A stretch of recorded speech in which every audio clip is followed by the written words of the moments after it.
Hello dear students, Gyansheel school of physics में आप सबका हार्दिक स्वागत है। In this session we are going to discuss about units and measurement और this is the part number second. और particularly in this session we will focus on the unit and you come to know that there are three types of unit.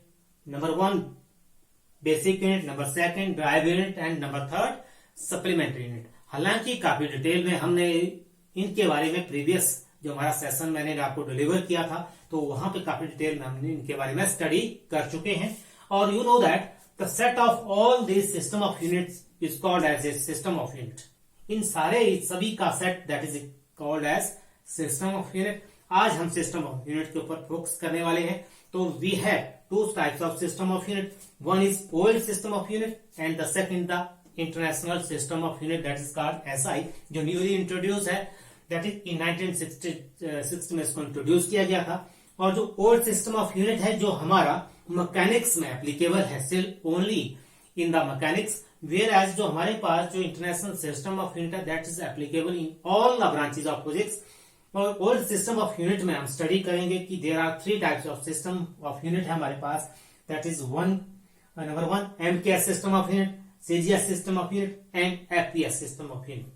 तो students आज one by one करके हम इन सब के बारे में discuss करते हैं, तो आप बने रहिए इस लेक्चर के साथ। तो पहले तो हम in short review about the basic system of unit and then derived and then supplementary unit, right. इनके बारे में शॉर्ट सा रिव्यू और उसके बाद we come to know that what you understand by the system of unit. Clear? तो आपके पास जो बेसिक सिस्टम ऑफ यूनिट है, जो बेसिक यूनिट्स हैं, what are they? Basic unit आपने प्रीवियस लेक्चर्स में ऑलरेडी हैव टू डिस्कस, हमने उनके बारे में डिस्कस कर चुके हैं। और we know that there are seven basic units. They are number one metre, right, express by symbol M. Number second kilogram, express KG. Number third second small letter S. Number four kelvin, letters capital K. Number five ampere, capital letter a symbolic. Number six candela, letter C D. Number seven, आप मेरे साथ repeat करते रहिए, number seven that's mole, symbolic M1। तो dear students these are the set of seven basic units. इनको ये आपके पास सेवन बेसिक यूनिट्स का सेट है, राइट। अब इसके बाद इन एडिशन टू दैट आपने कुछ सप्लीमेंट्री यूनिट स्टडी किए हैं। कौन से यूनिट स्टडी किए हैं? Supplementary unit. What are they? तो यू नो दैट जो आपके पास जो सप्लीमेंट्री यूनिट है, there are two types of supplementary unit. Number one radian, symbolic RAD। Number second repeat करते रहिए आप, स्ट्रीडियन,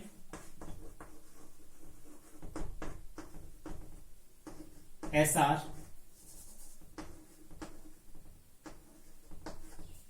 राइट। तो there are two types of supplementary unit, radian and steradian. और इनकी अगर फिजिकल क्वांटिटी पे आप गौर करें तो बेसिक यूनिट पे जो किस चीज के यूनिट है, ये दिस इज द लेंथ के हैं, दिस मास, ये आपकी टाइम है, और ये क्वांटिटी आपकी टेम्परेचर है, ये फिजिकल क्वांटिटी आपकी करंट है, this is the luminous intensity, और ये आपकी क्वांटिटी ऑफ मैटर है, राइट। और जो रेडियन है किस चीज के हैं, that is a plane angle, और स्टेडियन जो है आपके सॉलिड एंगल के यूनिट है। और इसके अलावा आपके पास डिराइव्ड यूनिट, ओके। आपने इस डिराइव्ड यूनिट के बारे में भी ऑलरेडी डिस्कस कर चुके हैं। जो डिराइव्ड यूनिट है, जो इन बेसिक यूनिट से जो हम डिराइव आउट कर सकते हैं, जो हम with the help of these basic और सप्लीमेंट्री यूनिट्स की हेल्प से जिन यूनिट्स को ड्राइव आउट करते हैं उनको कहते हैं हम derived unit, right. Are those units which are derived out from the basic units called derived unit. For example, आपके पास जो स्पीड फिजिकल क्वांटिटी है, speed is a physical quantity और that is a derived physical quantity. और इस चीज के जो यूनिट है, इस फिजिकल क्वांटिटी के जो यूनिट है दैट इज अ मीटर पर सेकेंड। तो मीटर पर second is a derived unit, clear. तो इस तरह से जो हमारे पास 7 जो बेसिक फिजिकल क्वांटिटी के यूनिट और सप्लीमेंट्री यूनिट्स फिजिकल क्वांटिटी उन्हीं के यूनिट हमने यहाँ पे ब्लैक बोर्ड पे आपको यहाँ पे आपके सामने है। और इसके अलावा जितनी भी फिजिकल क्वांटिटीज हैं उन सब की क्वांटिटीज के यूनिट को हम ड्राइव कहां से करते हैं, इन्हीं सेट से 7 + 2 सप्लीमेंट्री यूनिट्स से ही ड्राइव आउट करते हैं, राइट।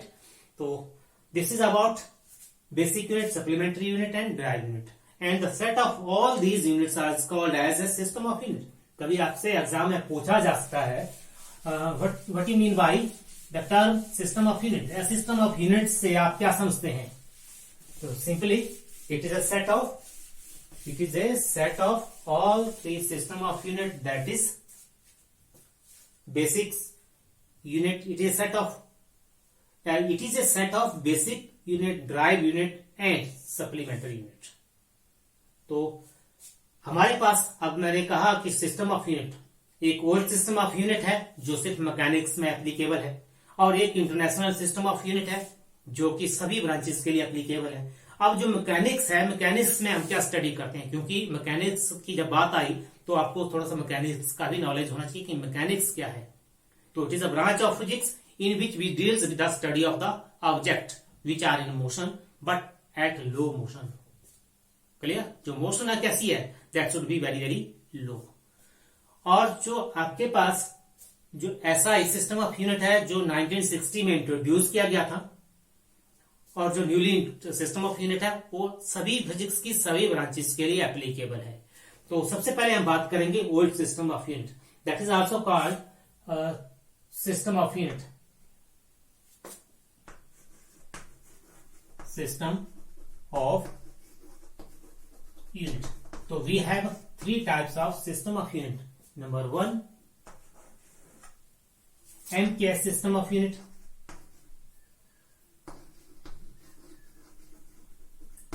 System of unit. इनको हम 1 by 1 डिस्कस करते हैं। MKS system of unit. What you understand why the MKS system of unit? It is a system of unit in which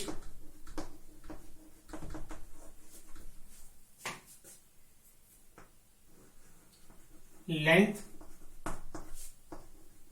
mass and time expressed as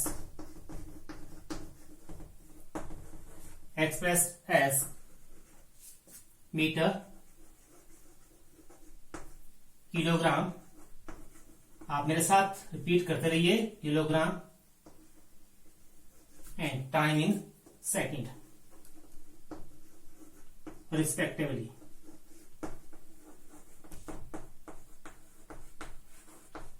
you are new in, आप इस वक्त 10+1 में newly admitted students हैं। यहाँ पे जो मैंने respectively इसका मीन है कि लेंथ जो आपके पास फिजिकल क्वांटिटी है वो उसके यूनिट मीटर है, मास के किलोग्राम है और टाइम के सेकंड है, राइट। तो it is a system of unit in which length, mass and time expressed as metre, kilogram and second respectively. तो this is the MKS system of unit. और जो हमारे पास जो सेकंड सिस्टम ऑफ यूनिट है that is called CGS system of unit. What you understand why the CGS system of unit, हमें इसी में ही आप देखते हैं कि थोड़ा सा इसमें चेंज कर लेते हैं, CGS सिस्टम ऑफ यूनिट। तो it is a system of unit in which length, mass and time, जो आपके पास फंडामेंटल फिजिकल क्वांटिटीज हैं, एक्सप्रेस्ड एज, आपको मालूम है कि हम यहाँ पे जो CGS सिस्टम में लेंथ को किस में मेजर करते हैं, you know very well, centimetre, okay, centimetre, और मास को किसमें है, दैट इज इन ग्राम, और टाइम इन सेकेंड, ओके। तो this it is a system of unit in which length, mass and time expressed as centimetre, gram and second, okay. अब इसके बाद जो हमारे पास आपका यहाँ पे एक चीज में और आपको नॉलेज पार्ट, इस चीज को नोट कर लीजिए, जो सीजीएस सिस्टम ऑफ यूनिट है आपका, ये ब्रिटिश सिस्टम ऑफ, ये आपका sorry Gaussian system of unit है, this is Gaussian system of unit है आपका। तो सीजीएस सिस्टम कौन सा है ये, Gaussian system of unit, this is also called, आप यहां इस चीज को भी नोट कर लीजिए, this is also called as a Gaussian system of unit, clear. तो इसके बाद जो थर्ड है आपके पास, that is FPS system of unit, that is a FPS system of unit, FPS system of unit, और इस system also called as a British system of unit, इसको हम कौन सा सिस्टम ऑफ यूनिट भी कहते हैं, दैट इज अ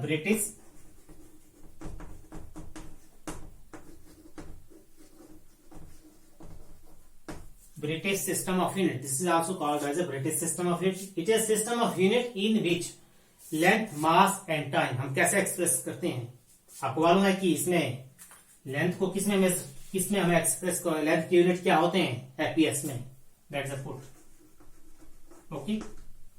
और P स्टैंड फॉर कौन सा क्या है, pound, and time in second.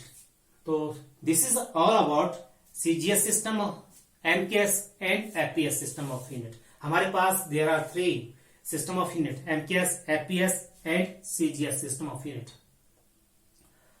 तो इसके बाद जो इंटरनेशनल सिस्टम ऑफ यूनिट है आपके पास, SI जो 1960 में इंट्रोड्यूस किया था, कुछ चीजें इसमें जो इंपॉर्टेंट जानकारी है आप इसको नोट कर लीजिए, क्योंकि कई बार आपसे कहीं बोर्ड एग्जाम में या कहीं जब आप किसी कॉम्पिटेटिव या किसी क्विज कंपटीशन में पार्टिसिपेट कर रहे हैं, तो आपको बेसिक सी जानकारी आपको इसके बारे में होनी चाहिए।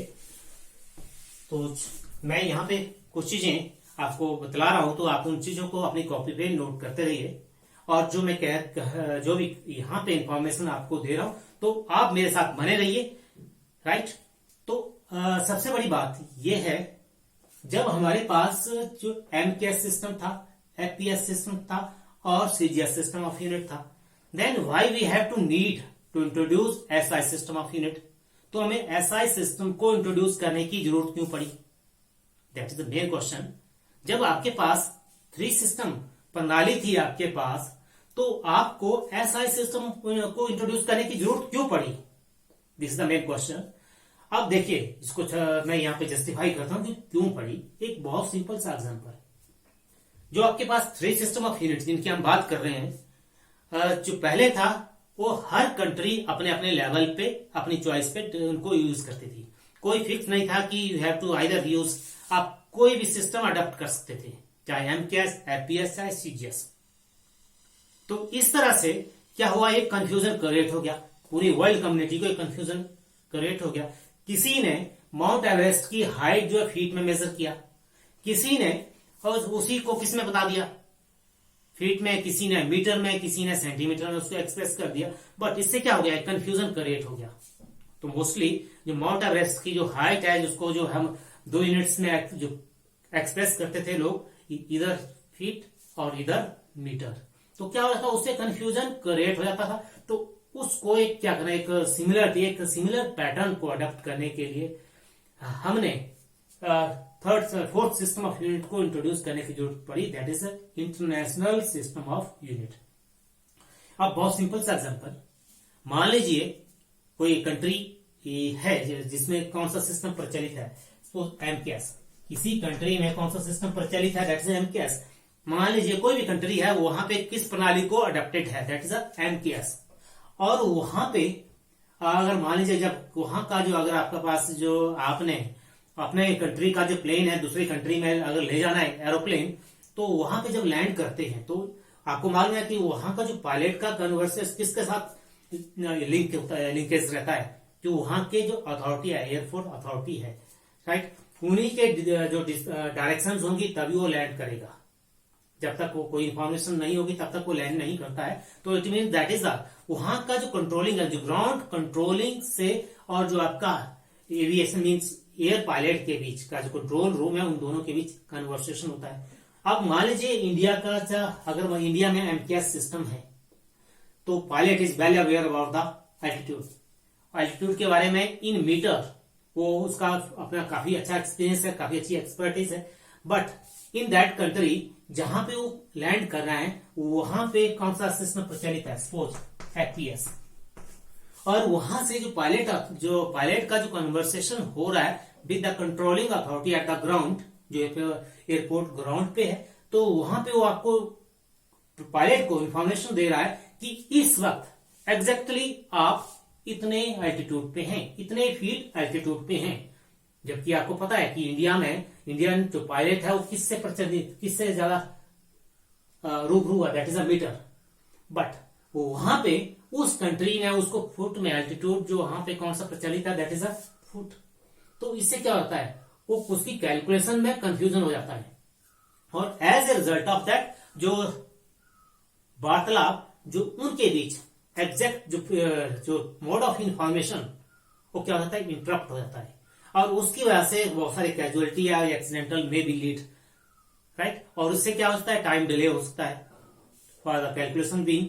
तो इस सिस्टम को जो हमारी इंटरनेशनल कम्युनिटी है, अब बात आती है कि वो इंटरनेशनल कम्युनिटी कौन है जो किसके ऊपर गौर करती है। जितने भी आपके पास वेट एंड मेजरमेंट हैं उनके ऊपर लेके जो सबसे ज्यादा फोकस रहती है, that is called international bureau of weight and measurement. That is called, आप इसको नोट कर सकते हैं, that is called international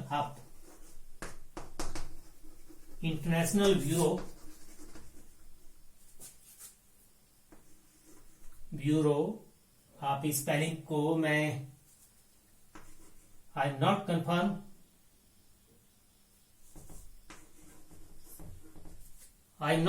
about this spelling, क्योंकि ब्यूरो की spelling I am not confirm, आप इसको चेक कर लीजिए।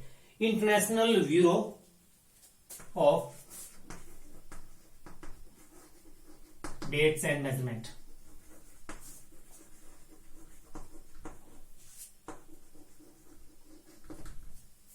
चलिए इस बहाने आपको, आप अपने डिक्शनरी को सर्च आउट कीजिए, आपको ब्यूरो की स्पेलिंग भी आज कंफर्म हो जाएगी। अगर मेरे को तो नहीं आ रही है परंतु आपको अवश्य आनी चाहिए, राइट। तो international bureau of weight and measurement, जो इसकी जो फाउंडेशन लेड डाउन इन 1875 में इसकी फाउंडेशन रखी गई थी, राइट। तो ये ऐसी बॉडी है, that is a international body जो वेट्स एंड मेजरमेंट को लेके चिंतित होती है। और इसकी एक सुपर अम्ब्रेला ऑफ दिस, एक सुप्रीम बॉडी है, that is called general conference on weight and measurement.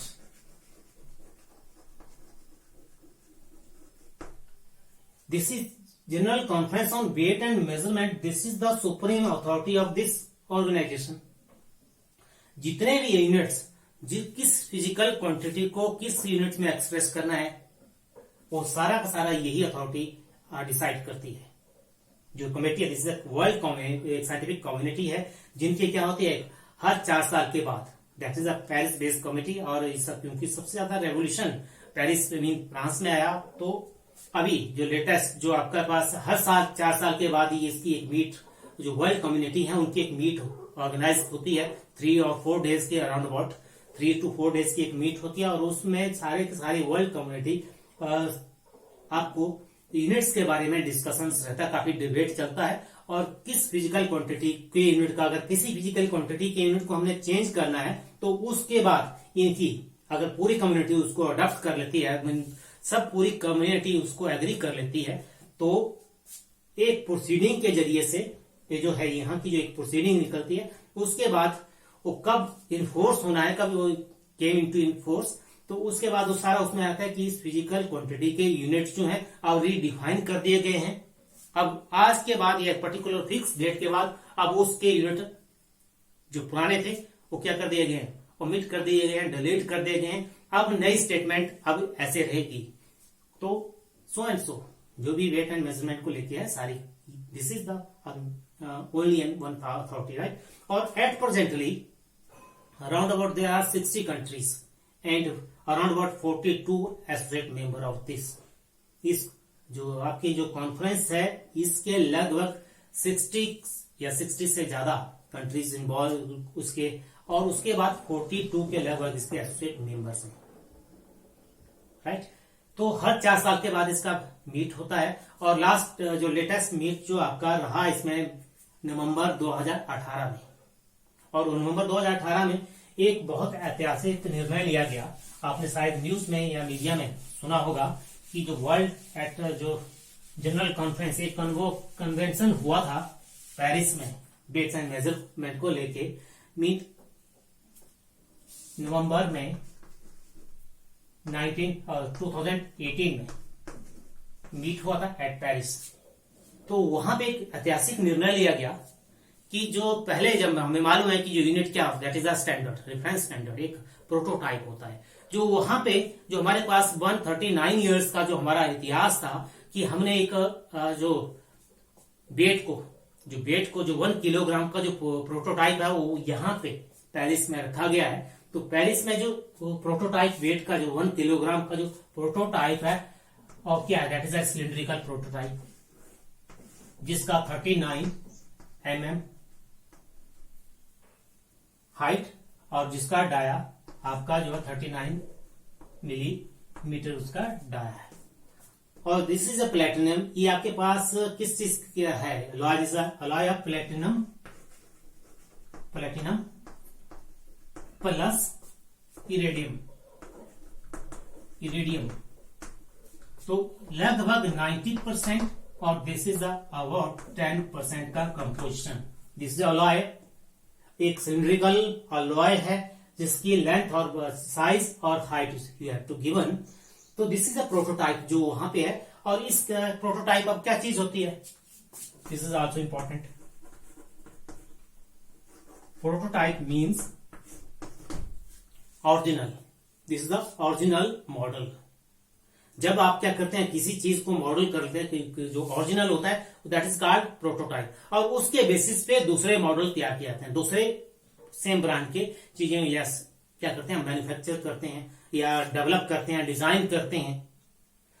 तो बेस्ड ऑन तो जो भी चीज मान लीजिए कोई भी चीज हमने तैयार कर ली उसको क्या बोला, जो ओरिजिनल चीज हमने प्रिपेयर कर ली that is called prototype, right. अब उसको मद्देनजर रखते हुए हम क्या करते हैं, दूसरे और उसी तरह के सिमिलर चीजें हम प्रोड्यूस करते हैं, राइट। तो फिर उसके बाद उनके रिजल्ट प्रोटोटाइप के साथ कंपेयर करते हैं, वैलिडेट करते हैं। तो I hope you understand what is prototype. तो यहां पे ये जो आपका पास सिलिंड्रिकल जो weight kilogram that is equal to 1 kilogram का यूनिट का ये जो किलोग्राम जो यूनिट है उसका प्रोटोटाइप है, क्लियर। अब क्या हुआ, जो हमारे पास जो मीट हुई थी 2018 में, नवंबर 2018 में पेरिस में, तो वहां पे डिसाइड किया गया जो किलोग्राम है उसमें कुछ एरर है, कुछ माइनर से एरर है। तो क्या किया, उसमें एक चीज इंट्रोड्यूस कर दिया, एक नया डेफिनेशन दे दिया किलोग्राम का। क्योंकि जो ओल्ड जो स्टेटमेंट थी किलोग्राम की वो इसको लेके थी, जो आपके पास अलॉय प्लेटिनम और इरिडियम का जो अलॉय है सिलिंड्रिकल, इसको लेकर स्टेटमेंट थी कि हाउ यू डिफाइन 1 किलोग्राम, आप 1 किलोग्राम को कैसे डिफाइन करते हैं। तो बहुत सारे टेक्स्ट बुक में, अगर आपकी टेक्स्ट बुक जो स्टूडेंट्स हैं ध्यान गौर दीजिए, अगर आपकी टेक्स्ट बुक में जिसको आप फॉलोअप कर रहे हैं वहां पे किलोग्राम की स्टेटमेंट को इससे डिफाइन किया है तो आप उसको क्या कर दीजिए, अपने माइंड से निकाल दीजिए, टेक्स्ट बुक से डिलीट कर दीजिए। क्योंकि अब ये जो हमारे पास जो वर्ल्ड कॉन्फ्रेंस जो वेट एंड मेजरमेंट पे उसने इसको रीडिफाइन कर दिया, राइट। हो सकता है जो लेटेस्ट स्टेटमेंट भी आपको पढ़ने को मिलेगी या किसी टेक्स्ट बुक में भी हो सकती है, परंतु जितनी भी मेरे अभी नॉलेज में है सब में ही इसी स्टेटमेंट को लेके डिफाइन किया है। तो आप इसको दिमाग से निकाल दीजिए। अब क्या किया, जो नई स्टेटमेंट है that is in respect of Planck's constant. जो Planck constant that is letter y small h। This is the universal या कांस्टेंट जिसको हम कहते हैं प्लैंक्स कांस्टेंट, और जिसकी वैल्यू होती है 6.627 इंटू 10 की पावर -34 जूल सेकेंड। आप इसको नोट कर सकते हैं। जो Planck's constant, this is the constant है, इसकी वैल्यू इतनी होती है। अगर मैं इसको एक्सप्रेस करूं, इसको किसके, जूल सेकेंड को इन, तो आएगा आपका किलोग्राम मीटर स्क्वायर पर सेकेंड, किलोग्राम मीटर स्क्वायर पर सेकेंड। तो यहां पे अगर आपके पास इसको लेके प्लैंक्स कांस्टेंट को लेके अब यूनिट ऑफ किलोग्राम डिफाइन किए गए हैं, तो आप गौर कीजिएगा। अगर आपकी टेक्स्ट बुक में नहीं है तो आप इसको सर्च ऑन कीजिए और देखिए कि किलोग्राम को आप प्लैंक कांस्टेंट के साथ कैसे डिफाइन किया गया है। तो स्टूडेंट्स, आज का सेशन यहीं ओवर हो जाता है और आप ज्ञानशील स्कूल ऑफ फिजिक्स के साथ जुड़े रहिए। इसके बाद हम बात करने वाले हैं आपके पास साथ बहुत इंटरेस्टिंग इंफॉर्मेशन मैं लेके आने वाला हूं आपके साथ। और अगला जो टॉपिक रहेगा that is concern to the how we can express the unit. जो यूनिट है उनको हम कैसे एक्सप्रेस कर सकते हैं और उनके क्या वेल डिफाइंड रूल्स हैं। बहुत सारी मिस्टेक्स हम कर लेते हैं, तो आप नोटिफिकेशंस को जो बेल बटन है उसको अवश्य प्रेस कीजिए, ताकि आपको जैसे मैं उस वीडियो को आपको एज ए अपलोड करूं ज्ञानशील स्कूल ऑफ फिजिक्स पे, तो आपको नोटिफिकेशंस मिल जाए। क्योंकि इसके बाद जो आपके बाद आने वाला लेक्चर सेशन रहेगा मेरा, किसको लेके रहेगा, how we can express the units, हम यूनिट्स को कैसे एक्सप्रेस कर सकते हैं। ओके, तो तब तक इजाजत, नमस्कार।